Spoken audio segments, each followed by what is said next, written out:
Bonjour à tous, j'espère que vous allez tous très bien. Aujourd'hui, c'est une vidéo assez particulière parce que tout simplement on va parler de quelque chose que je pense au début de ma chaîne je n'aurais jamais fait. Vous m'excuserez, hein, je suis un petit peu malade. Ouais, j'ai un petit peu toutes les maladies du monde. Cette génétique de merde. Et aussi, il faut savoir qu'actuellement je suis à la suite d'une épreuve. C'est-à-dire que je sors d'une épreuve de 3C histoire-géographie. Ah bah oui, hein, le nouveau bac, il nous fait bien chier. Hein. Bref, on n'est pas là pour parler de ça. Aujourd'hui, on va parler des Oscars. Et plus particulièrement de la 92e cérémonie qui se déroulera dans la nuit du 9 février 2020 au matin du lundi 10 février 2020. Et en fait, je décide d'en parler parce que déjà, de 1, j'adore le cinéma. Donc du coup, pourquoi pas en parler. Après, cela peut peut-être porter à tout simplement plagiat, puisque d'autres youtubeurs cinéphiles tels que In The Panda, Durandal ou encore Clapman l'ont fait juste avant moi. Donc du coup vous l'avez vu peut-être des centaines de fois sur YouTube. Mais du coup le jeu aujourd'hui qu'on va faire, c'est que vous pouvez y jouer chez vous en même temps. C'est que tout simplement nous allons voir les différentes catégories de récompenses chez les Oscars. Il y en a peut-être une vingtaine, genre 21-22.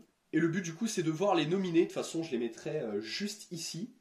Et de dire selon vous et selon moi qui serait le grand gagnant de la catégorie. Et donc, on verra qui aura gagné entre les nominés de toute façon.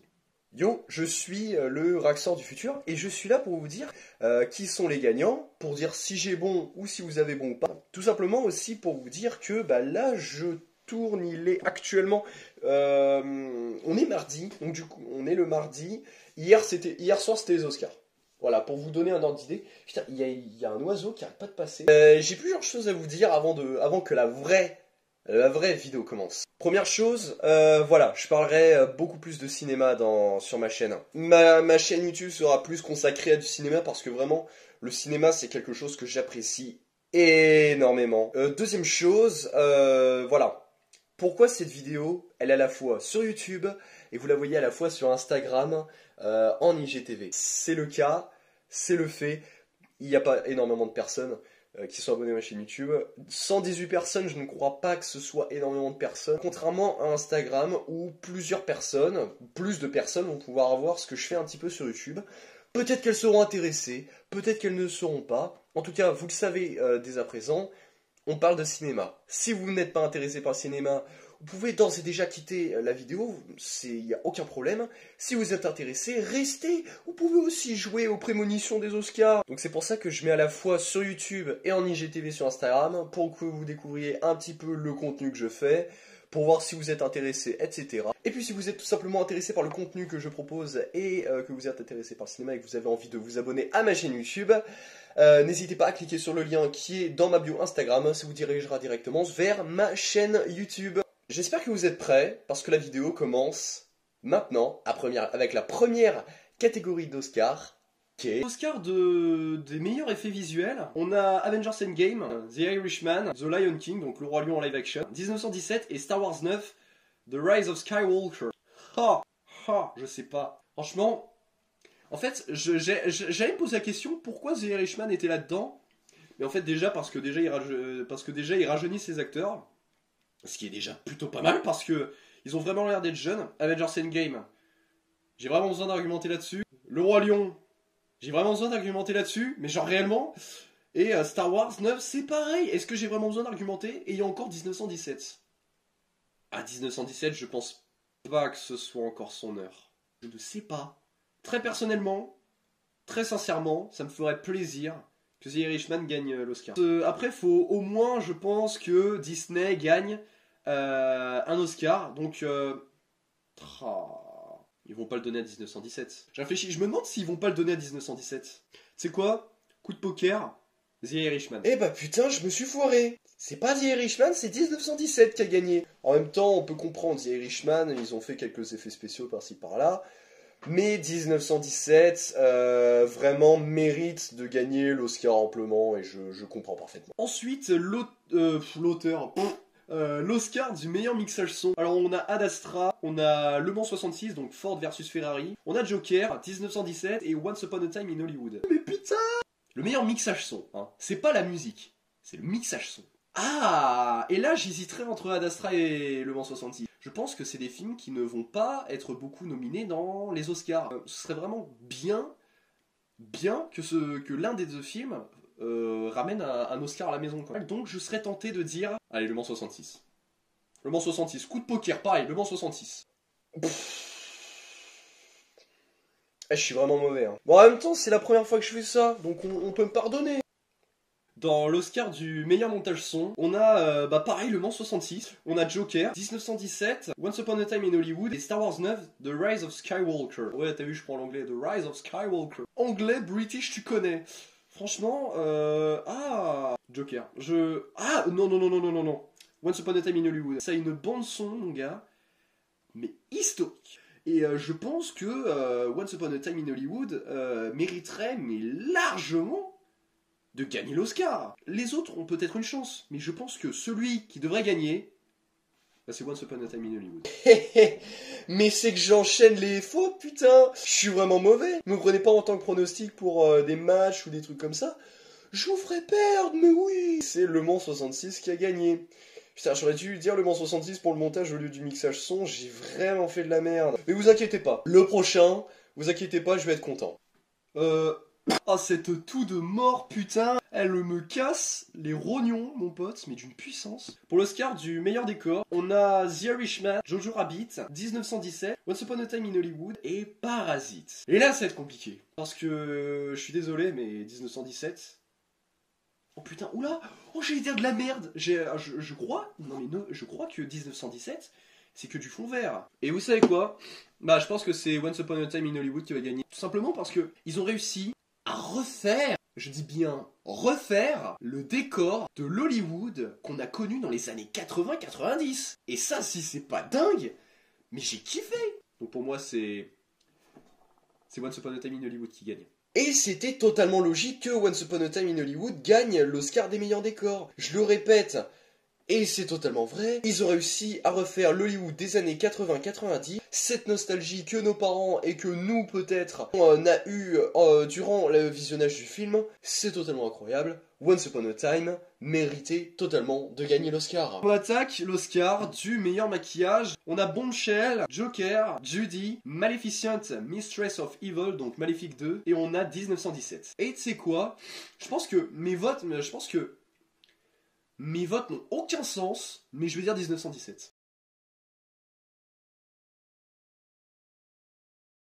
Donc là, pour l'Oscar des meilleurs costumes, on a The Irishman, Jojo Rabbit, Joker, Little Woman ou Once Upon a Time in Hollywood. Je pense que mon choix va aller sur Once Upon a Time in Hollywood, parce que c'est pareil. Ça a le même rapport qu'avec les décors de l'Hollywood de 80-90. Ils ont réussi à rappeler des costumes de l'Hollywood justement de 80-90, je me répète un petit peu trop souvent, c'est pas possible, faut que j'enrichisse mon vocabulaire. Et je pense que l'Oscar peut revenir à ce film.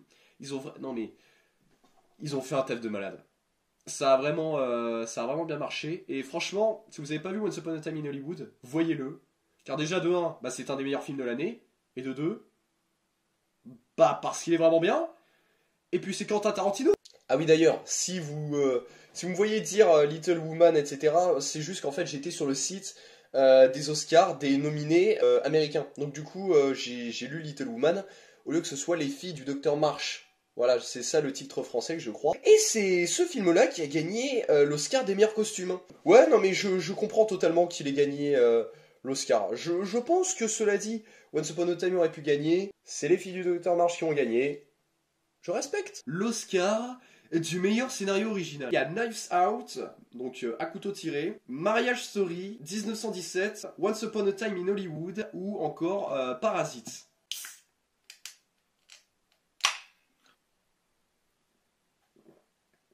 Wouhou, sa mère. Donc du coup, c'est assez compliqué de choisir puisque c'est des très bons films. Et donc du coup, je serais tenté de dire qu'en fait, ah putain, c'est compliqué. Et je pense que je donnerais l'Oscar du meilleur scénario à Parasite. Oh, je sais pas, je pense. Et c'est Parasite qui a gagné. Et je ne suis absolument pas surpris. Je crois qu'il n'y a pas grand chose à dire là-dessus. Je crois que c'était totalement logique que ce soit Parasite qui gagne. Très clairement. Un bon petit home invasion comme on les aime. Sud-coréen en plus. Que demander de mieux? On enchaîne avec l'Oscar du meilleur scénario adapté avec The Irishman, putain la prononciation de merde, Jojo Rabbit, Joker, Little Woman ou The Two Popes. Ouais mais Joker l'a passé. Je suis désolé. Je pense que Joker va rafler énormément d'Oscars. On l'avait prévu depuis longtemps. On l'a prévu depuis longtemps, c'est normal. Joker, ça a été un énorme coup de cœur pour certains. Je pense que, je sais pas si DC Comics touchera quelque chose, a touché ou touchera quelque chose, mais Joker, ça a été un truc planétaire. Et j'ai cru que c'était Joker qui allait gagner, alors que non, c'est Jojo Rabbit qui a gagné. J'ai cru pourtant que ce serait Joker, avec un petit peu de Killing Joke par-ci par-là. J'ai cru. Mais l'Académie a choisi Jojo Rabbit. Bon, s'ils veulent, hein. Oh Oscar de la meilleure photographie. Alors quand on parle de la meilleure photographie, c'est l'affiche. Vous savez, l'affiche de film, c'est ce qui vous donne envie à part la bande-annonce. Donc on a The Irishman, Joker, The Lighthouse, 1917 et Once Upon a Time in Hollywood. 1917, ça part. Once Upon a Time in Hollywood, trop peu d'éléments, ça part aussi. The Irishman, t'as 3 grands hommes sur cette affiche. 3 grands hommes, 3 grands acteurs au charisme incontestable. Et c'est... je sais pas. Joker, il y a en même temps un jeu de lumière assez intéressant parce que il y a plus... Je sais pas si c'est l'affiche où tu vois que sa tête et qu'il est dans les toilettes en train de danser, je sais pas quoi, ou quand il est sur les marches. Si c'est pour la scène où il est sur les marches, d'accord. Problème. Il y a un énorme problème. Et ça, je vais pas kiffer. The Lighthouse mérite grandement de gagner un Oscar. Et pourquoi grandement? Parce que déjà c'est un film qui reprend certaines bases du cinéma d'horreur d'antan. Genre c'est un côté très Shining. La folie commence peu à peu à prendre de l'ampleur. C'est en noir et blanc. Je me rappelle plus le format d'image comment c'est, etc. Vraiment, en plus c'est 2 acteurs vraiment excellents, William Dafoe et Robert Pattinson. Je crois que c'est Robert Pattinson. Et vraiment c'est 2 acteurs excellent, ça m'a beaucoup fait penser à Shining, donc je kiffe. Mais est-ce qu'il gagnerait l'Oscar de la meilleure cinématographie, donc de la meilleure photo d'affiche? Je sais pas. J'aimerais vraiment que The Lighthouse gagne un Oscar, mais malheureusement je pense que l'Oscar va aller pour Joker. Pour la meilleure photographie, en fait, j'ai dit de la merde. Je pensais que la photographie, ce serait les affiches de films, tu sais, qu'on voit au cinéma, etc. Donc c'est pour ça que j'ai voté pour Joker, avec un jeu de lumière, etc. Mais c'était 1917. Pourquoi? Je pense que la photographie c'est dans le film, en fait. La photographie est dans le film. Si quelqu'un sait en quoi porte l'Oscar de la meilleure photographie, en quoi porte la meilleure photographie dans le film, je voudrais bien qu'il me le dise en commentaire ou en DM. Je serais très content de le savoir, parce que voilà...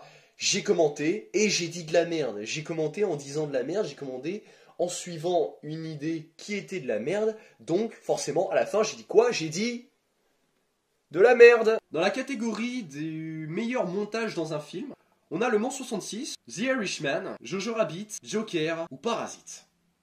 Et là, c'est compliqué. En fait, là, je me dis à chaque fois, c'est compliqué. Je me dis, et là, c'est compliqué. Mais qu'est-ce que ça va être l'Oscar du meilleur film de l'année? Alors, bon, ok, Jojo Rabbit est sorti il n'y a pas si longtemps, un bon petit film comédie sur les nazis, comme on l'aime, Taika Waititi qui joue un Hitler totalement con, on aime, mais est-ce qu'il gagnerait l'Oscar du meilleur montage? Ah putain, je sais pas. Et je vais dire au hasard, Joker. Bah ouais, je suis désolé, Joker ou Parasite. Et j'ai cru que ce serait Joker. Alors qu'en fait, c'est Le Mans 66. Bon, cela dit, ah ouais, bon, j'ai pas assez réfléchi. Ouais, je suis d'accord. Le Mans 66 mérite de gagner l'Oscar. La meilleure chanson. Alors, on a Toy Story 4, Rocketman, The Breakthrough, La Reine des Neiges 2, Harriet. Il faut bien que Rocketman parte avec un Oscar. Parce que l'année dernière, bonjour, bonsoir à tous, j'aimerais ouvrir une parenthèse. Bohemian Rhapsody avait raflé des Oscars, mais c'était incompréhensible. L'Oscar du meilleur acteur dans un rôle principal, Rami Malek, ok.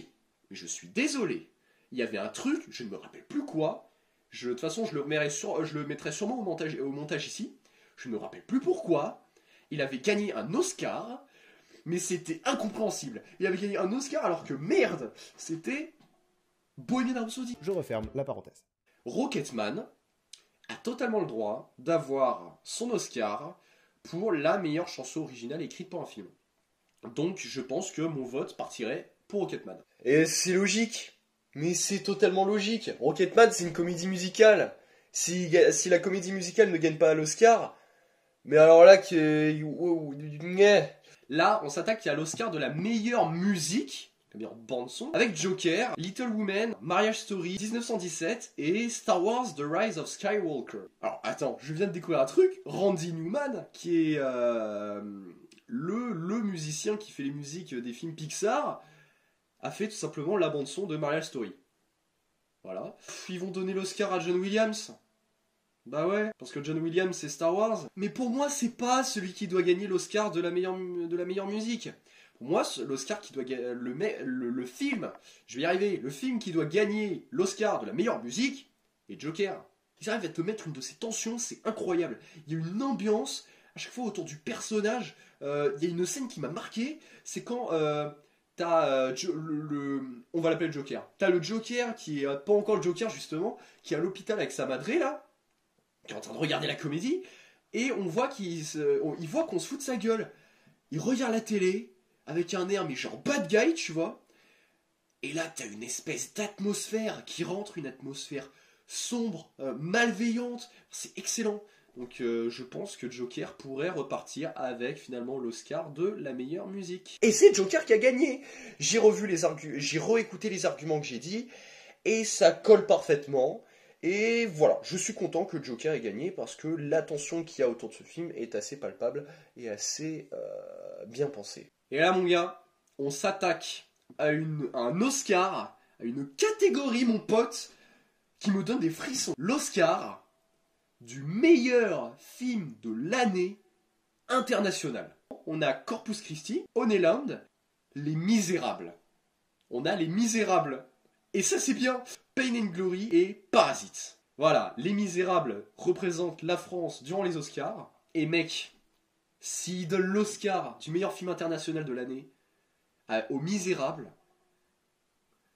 mais que Dieu soit... Mais mec, mais qu'on paye ce film, c'est incroyable. Ça raconte une histoire des banlieues, etc. J'ai adoré. Après, si Parasite gagne, parce qu'il est possible que Parasite puisse rafler l'Oscar, ce qui ne me surprendrait pas du tout, mais ça m'énerverait grandement, parce qu'il y a Les Misérables et que ça vient de la France. Mais si Les Misérables, et mon vote part pour Les Misérables, si Les Misérables gagnent l'Oscar du meilleur film international de l'année, franchement, je suis refait. Ma vie est refaite. Je suis dégoûté, mais c'est logique.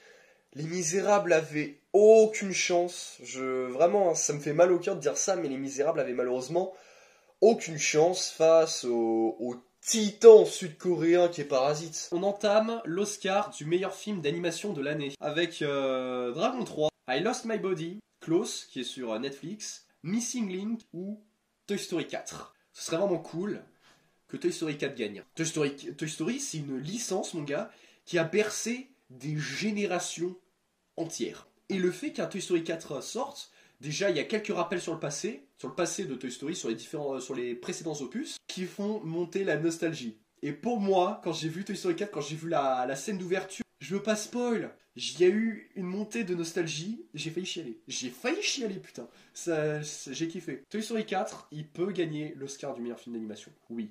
Close, je suis d'accord pour qu'il gagne le meilleur film d'animation. Parce que dans l'esthétique, dans le dessin, etc., il mérite vraiment de gagner. Mais mon vote irait pour Toy Story 4. Et c'était évidemment sur un Disney Pixar.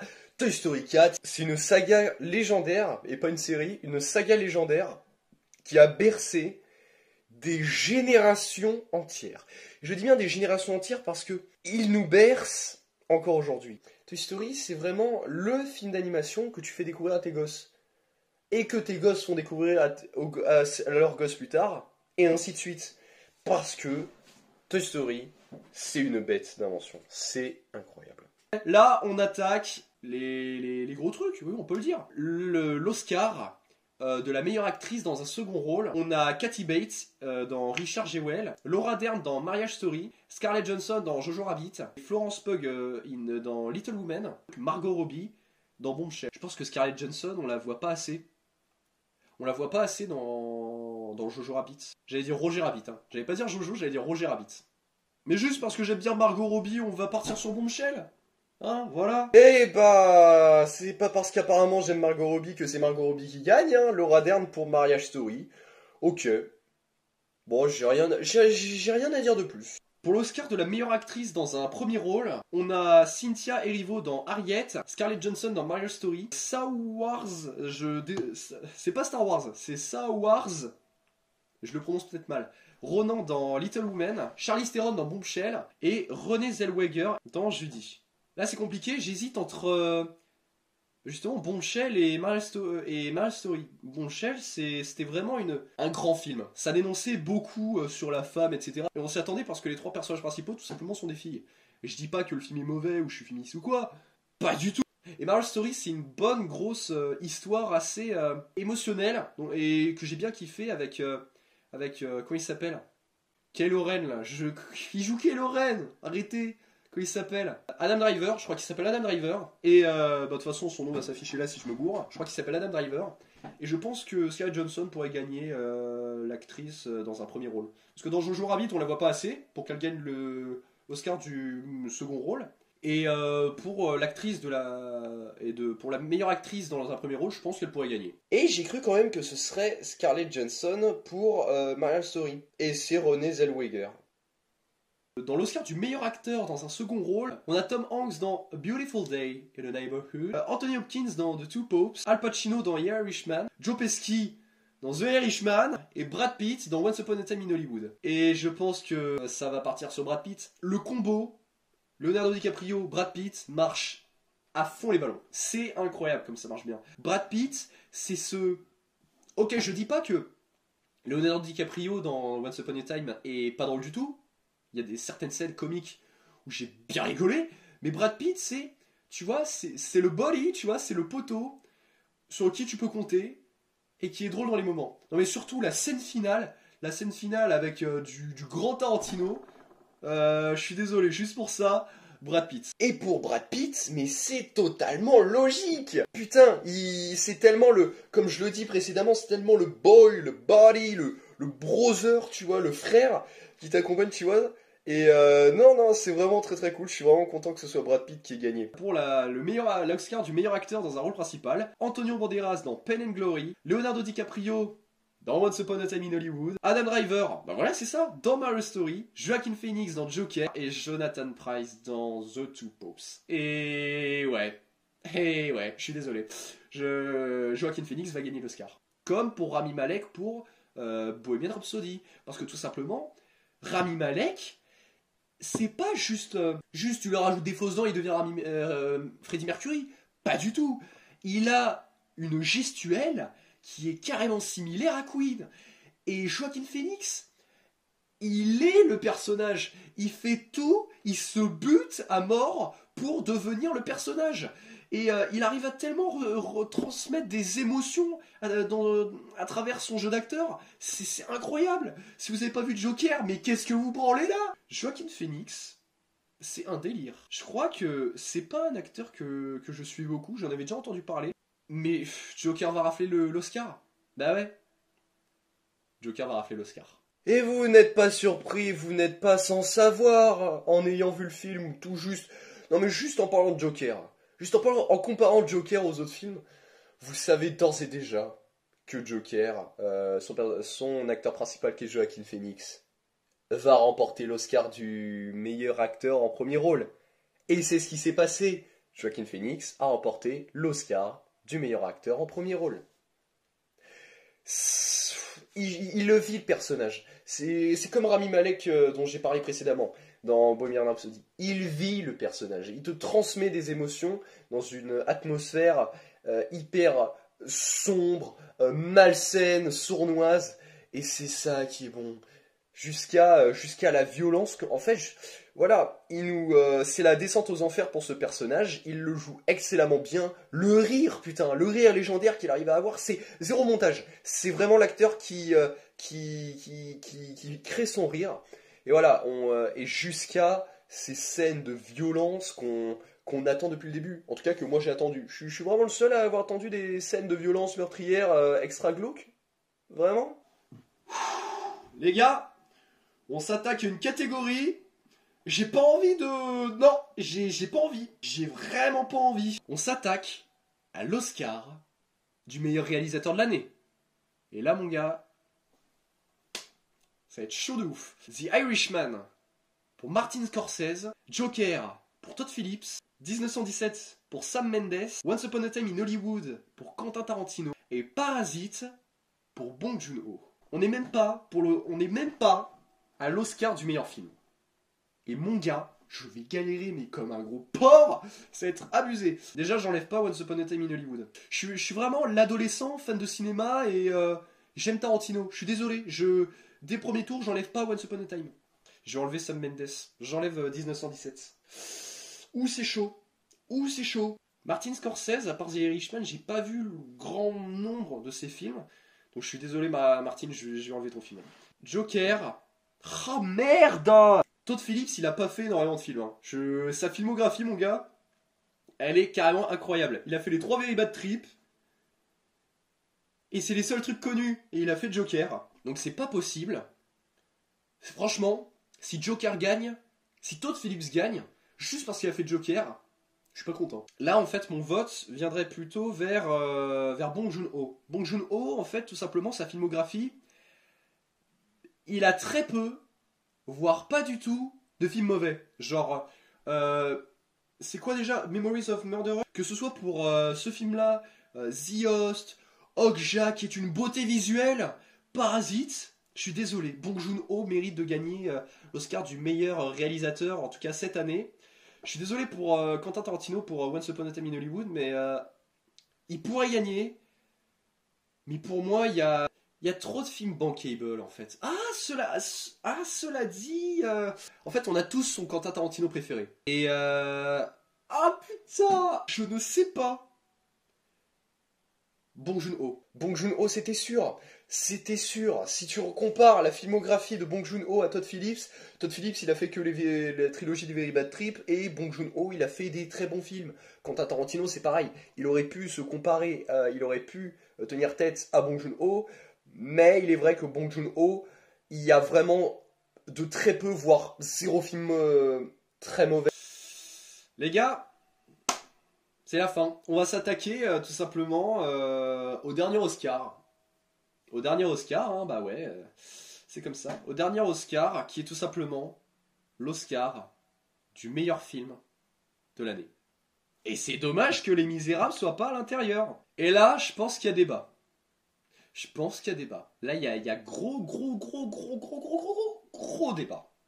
Gros débat. Ok, les nominés sont Le Mans 66, The Irishman, Jojo Rabbit, Joker, Little Women, Marriage Story, 1917, Once Upon a Time in Hollywood et Parasite. Et là, mon gars, je devais m'y attendre. Quand je me lance dans cette vidéo, tu sais, quand tu te lances dans une vidéo comme ça, tu sais qu'il va y avoir un problème. Tu sais qu'à la fin de chaque cérémonie d'Oscar, il y a l'Oscar pour le meilleur film de l'année. Et c'est, je suis désolé, le choix le plus compliqué. Parce que ça regroupe, en fait, tous les Oscars dont on a parlé précédemment, tous se rejoignent pour participer, pour essayer de donner le meilleur d'eux-mêmes, pour rafler l'Oscar du meilleur film. Alors attends, l'année dernière, c'était Green Book qui avait gagné l'Oscar du meilleur film. Et je pense que le truc va se jouer entre ces trois-là. Donc malheureusement, je vais gerter Le Mans 66, The Irishman, Jojo Rabbit, Little Woman, Marriage Story, 1917. Je suis désolé, mais le prix du meilleur film va se jouer entre Joker, Once Upon a Time in Hollywood et Parasite. Je suis désolé. Et je ne sais pas qui va gagner. Je ne sais pas. Vraiment, je vais essayer d'argumenter un maximum pour voir, pour moi, qui serait le meilleur film de l'année. Joker, je l'ai vu en salle. J'ai vu en salle, déjà, pas en français, en VOST, parce que déjà, regardez les films en VOST. Non mais sans déconner, en VF, parfois ça nique le délire. Et allez voir des films au cinéma, je vous en prie. Regardez pas des films sur votre PC ou sur votre téléphone, encore moins sur votre téléphone. Oh, s'il vous plaît, quoi. Dès la première scène, ça pose les bases. Tu sais, tu sais qui c'est le personnage. Tu sais comment ça peut se finir. Tu sais que ça peut finir en drame. Dès la première scène, je sais. Mais ce que vous ne comprenez pas, c'est que je ressens des idées noires. T'as un plan sur la meuf, là, sur l'espèce d'assistante sociale, ça te pose les putains de balls. Pendant tout le film, j'ai attendu des scènes de violence. Vous allez pas être surpris, vous allez être servi. Il y en a pas énormément, il y en a voire très rarement. Mais quand elles sont présentes, ça envoie du pâté. Vraiment, l'histoire tient excellemment la route. Il y a vraiment de l'aspiration du comics Killing Joke, que je vous conseille de lire, parce que je pense que c'est le meilleur comic sur le Joker. C'est la descente aux enfers pour un homme qui, je me répète, est rejeté par la société, et au finish va devenir fou, va être maître, va être leader d'un mouvement, et vraiment c'est quelque chose. Joker, je suis sorti de la salle, c'était bien. Ouais. Once Upon a Time in Hollywood, c'est un film très particulier. Et je l'attendais parce que tout simplement c'est un Tarantino. Le problème c'est que bah voilà, je l'ai pas vu au cinéma, pas sur mon écran, pas sur mon portable, j'ai vu sur la télé. Donc ça va, je suis pardonné, merde. Once Upon a Time in Hollywood, c'est un film que j'ai surkiffé. Tout simplement parce que ça parle de cinéma. Mais pas seulement. Ça parle du travail d'un acteur, du travail d'un cascadeur, du cascadeur même de l'acteur. On parle de l'Hollywood des années 80-90 que je n'ai pas pu connaître, parce que je suis un putain de 2003. On a des putains de caméos de personnages historiques de cet Hollywood. Sharon Tate, je sais toujours pas qui est le nom de son mari. C'est qui, putain? Celui qui a fait, le réalisateur de Rosemary's Baby. On a Bruce Lee, je ne déconne pas.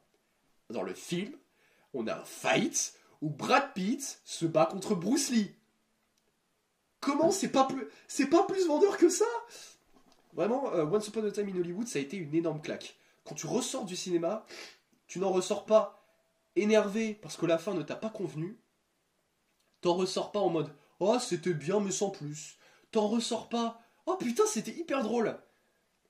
T'en ressors ému. Ému parce que tout simplement, t'as vécu une histoire qui est incroyable. Déjà tout simplement parce que ça reprend l'histoire de Sharon Tate et malheureusement de son assassinat par une espèce de secte. Et au lieu d'avoir une bad ending, comme dans la vraie vie, comme ce qu'il y a eu dans la vraie vie, t'as une bonne fin. Une fin qui donne envie, qui te donne envie de revoir le film. Pour voir les petits détails, et encore pour te remarrer dessus, pour apprécier. Parce que Tarantino, dans Once Upon a Time in Hollywood, a fait quelque chose, a fait un petit présent, a fait un cadeau. A fait un cadeau à tous les fans de cinéma, tous les cinéphiles. Et ça, mais j'ai surkiffé. Je ne me suis pas ennuyé durant tout le film. Et ça, je pense que pour un film, c'est le plus important. Parasite. Bon. Est-ce que tu savais que Parasite avait gagné la Palme d'Or, MDR? On le sait tous que Parasite a gagné la Palme d'Or. Et c'est comme ça que Parasite s'est fait connaître. Personne ne serait, je pense, allé le voir en salle. Bon, à part les gros connaisseurs de Bong Joon-ho et les grands fans. Personne ne serait allé le voir en salle. Je sais pas si même il aurait été nommé dans l'Oscar du meilleur film. Dans l'Oscar du meilleur film international, peut-être, comme Les Misérables. Mais dans l'Oscar du meilleur film, je n'en sais rien. Parasite, c'est quelque chose. Déjà, Bong Joon-ho, sa filmographie, c'est quelque chose. Après, Okja, qui était sur Netflix, malheureusement, il n'a pas raflé de prix parce que Netflix. Et Parasite, ça a été un délire. Je n'avais jamais vu une bande-annonce. Parce que à chaque fois que je vais voir un film, je vois souvent une bande-annonce. Par exemple, pour Joker. Pour Joker, j'avais vu les bandes-annonces, malheureusement. Pour Once Upon a Time, j'avais pas vu de bande-annonce et j'ai beaucoup apprécié le film. Et Parasite, je n'avais vu zéro image du film. Je n'avais pas vu une seule bande-annonce. Quand je suis allé voir le film, et qu'à un moment, vous savez très bien, dans les films coréens, ça déborde. De toute façon, on s'attend tous à ce que ça déborde, que ça tourne mal. Quand ça tourne mal, ça fait pas semblant. Je tiens à le préciser. Parasite, c'est un film qui ne fait pas semblant. Bien évidemment, il y a une lutte des classes, parce que oui, voilà, ça fait différence pauvres-riches. T'as les pauvres en bas, sous une maison dans les égouts, et t'as les riches en haut d'une allée, dans une grande villa de luxe. Bien évidemment, t'as ce contraste-là. Mais voilà, on aime. C'est un putain de home invasion hyper intelligent. Et à partir du moment où le home invasion a commencé, ça ne s'arrête plus. Ça devient une course contre la montre. Ça devient... je sais pas, j'ai senti tellement... J'ai vraiment surkiffé Parasite. Et c'est vrai... Waouh, jusqu'à sa dernière scène où tu te dis, putain, ils arrivent quand même à nous mettre une good ending, et pas du tout. Bong Joon-ho te fait un bras et il te dit, mais non, ça n'arrivera pas. Oui, putain, Bong Joon-ho, c'est un maître. C'est un maître. Dieu sait que les films coréens, c'est compliqué à recevoir en France, parce qu'on n'a pas forcément de distributeurs français qui le mettent dans les cinémas. On a eu la chance, à un moment, d'avoir Dernier Train pour Busan, qui est un film coréen que j'ai surkiffé. Et heureusement qu'un distributeur français l'a mis en salle. Parce que ne pas voir Dernier Train pour Busan, c'est vraiment dommage. Et c'est pareil, heureusement qu'on a des distributeurs français pour les films de Bong Joon-ho ou de Park Chan-wook. Heureusement qu'un distributeur français fait ça. Parce que les films de Park Chan-wook, c'est pareil. Ils sont excellents. Mademoiselle, Old Boy, putain. Et Parasite, c'est pareil. Bong Joon-ho, c'est pareil. Heureusement qu'il y a eu un distributeur. Heureusement qu'on en a parlé au César, au Festival de Cannes. Heureusement. Parce que je pense que sans ça, on n'aurait jamais eu le droit de voir cette œuvre, qui est tout simplement incroyable. Il y a de l'humour, il y a une tension à partir du moment où le Home Invasion commence, il y a une de ces tensions qui se crée, qui est tout simplement incroyable, qui est jusqu'à la fin, jusqu'à ce que ça dégénère. Parce que oui, à un moment, ça dégénère, et ça tombe vraiment mal, ça vire au vinaigre. Et vraiment, j'ai surkiffé Parasite. Pour en revenir à l'Oscar du meilleur film, je vais dire Parasite. Joker, Once Upon a Time in Hollywood, ce sont des énormes films. Ce sont de très très très bons films. Je ne dis pas le contraire. Fallait que je fasse un choix. Fallait départager entre les trois. J'ai départagé. Mon choix va pour tout simplement Parasite. Voilà, j'espère que vous ne serez pas déçus. Ne me clashez pas en commentaire, ne me clashez pas en commentaire. Oh. Bah alors si vous pensez que votre avis est différent, si vous n'êtes pas d'accord avec moi, je vous invite donc à aller dans les commentaires et à dire pour vous quel est le film qui aurait pu gagner, qui peut gagner l'Oscar du meilleur film. En tout cas, mon moi du futur va vous le dire tout de suite. Et voilà, je l'ai dit à mes parents qui ne m'avaient pas cru. Et oui, je l'ai dit à mes parents qui ne m'avaient pas cru, ils croyaient eux que Joker allait gagner l'Oscar du meilleur film. Et c'est Parasite qui a gagné l'Oscar du meilleur film. C'était sûr. Parasite, c'est... J'ai argumenté précédemment. Je crois que j'ai plus grand chose à redire. Et je pense que la vidéo va se finir et je vais vous laisser tout simplement sur les paroles du Raxor du passé. Bye tout le monde. Voilà, on en a fini. J'espère que cette vidéo, j'espère que cette petite vidéo vous a plu. Petite, je ne pense pas. Mais en tout cas, voilà, j'ai kiffé. Putain, le tournage, 1 heure. Plus d'1 heure 1h10 de tournage, putain 1h10 à parler de cinéma, je suis content. Je pense que c'est la vidéo la plus longue. Je pense que ça va être la vidéo la plus longue, et c'est la vidéo où je vais prendre le plus de plaisir à tourner, parce que j'ai vraiment... je kiffe parler de cinéma. J'adore parler de cinéma. Si vous n'êtes pas d'accord, bah, je suis désolé, quittez la chaîne. Bah, c'est triste dit comme ça. Mais vous pouvez rester et découvrir. Ouais, n'allez pas vous orienter vers n'allez pas voir que du Fortnite. Voilà, je suis désolé, moi aussi j'ai eu ma période Fortnite. Mais j'ai arrêté parce que j'ai trouvé que ça devenait de plus en plus de la merde. Le cinéma, c'est le 7e art. Et c'est une merveille du monde. Je suis désolé, hein, t'as des bâtiments, c'est les merveilles du monde, mais je pense que le cinéma, c'est une merveille du monde. On a la chance d'avoir autant de films à découvrir en France. Je sais pas si vous êtes conscients. Parasite, dans d'autres pays, il n'est pas distribué. Vous vous rendez pas compte de la chance qu'on a. Donc voilà, cette longue vidéo touche à sa fin. Putain, le montage. Oh, le montage, comment il va faire mal au cul. Voilà, je vous invite donc à laisser un blue pouce en bas de la vidéo si ça vous a plu. N'hésitez pas non plus à vous abonner à la chaîne. N'hésitez pas à activer les notifications pour savoir quand et à quel moment je sors une vidéo. Et si vous êtes intéressé et que vous voulez me suivre sur les réseaux sociaux, tous les liens sont dans la description.